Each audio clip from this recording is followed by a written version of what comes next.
taught us a lot about just being better people and being patient and going through the process. If people aren't aware of Stone's condition, what he is suffering from, very rare. Yeah, Stone has CFC. Basically, it's a rare syndrome. There's no cure. Less than 500 kids in the world have it. We're working on a cure, but it's one of those diseases that is very difficult. Stone doesn't eat, drinks out of a bottle. Still, he'll be 8 in November, but his language is coming along. Physically, he's doing really well, and as long as we can keep him off the feeding tube and keep his bones healthy and as strong as we can, he's going to do fine. It is such a difference. I remember the first year you joined us, and Stone wasn't sleeping at all, and your poor wife, and you talked to the staff when we got off the air, and then seeing you the last couple of years, I could tell he's doing better just by the look on your face. Well, it's God's blessing.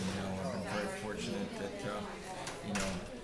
I don't know how to explain it other than the fact that he's happy here. Things are going well. E.J. Blott over in Liberty, that's where he goes to school. His teachers there have been outstanding. My wife has been the backbone. I mean, you talk about a woman that doesn't flinch and finds a way to get it done. And, we encourage him. I'm pretty active with him as far as physical activity and stuff. And I don't let him just, kind of sit there in a chair and not do things that I think other little kids should be doing. I challenge him. I push him. And, I think he likes it. And you have a foundation?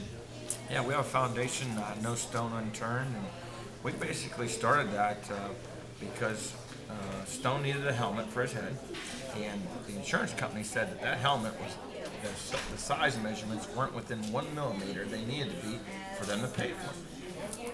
Obviously, I said to my wife, that's ridiculous. That's upsetting. And I said, we're going to pay for it, but this is the reason why we need to start a foundation to help other families with kids with disabilities. And, just like you guys here, you guys are paying it forward. There's nothing like paying it forward.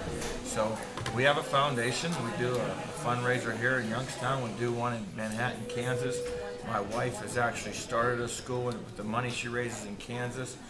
She started a therapy center there for kids with autism and all kind of neuropsych disabilities and working with parents and all kind of things. We're at full capacity there. Here in Youngstown, we sponsor families for all the holidays and then help out with iPads and all different type of things for kids with disabilities. We brought Stone to this hospital. It's first class, everything, from the minute you walk in the door.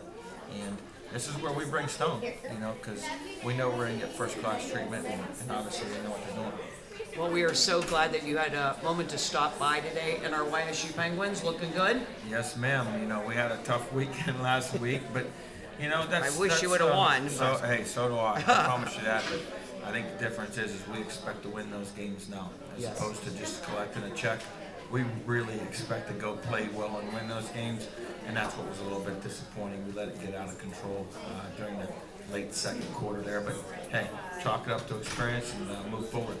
And don't let it happen again. That's right. Well, all our best to your wife and Stone and you, and really, it's something to be proud of. That little boy, 8 years old already. I know, I can't believe it.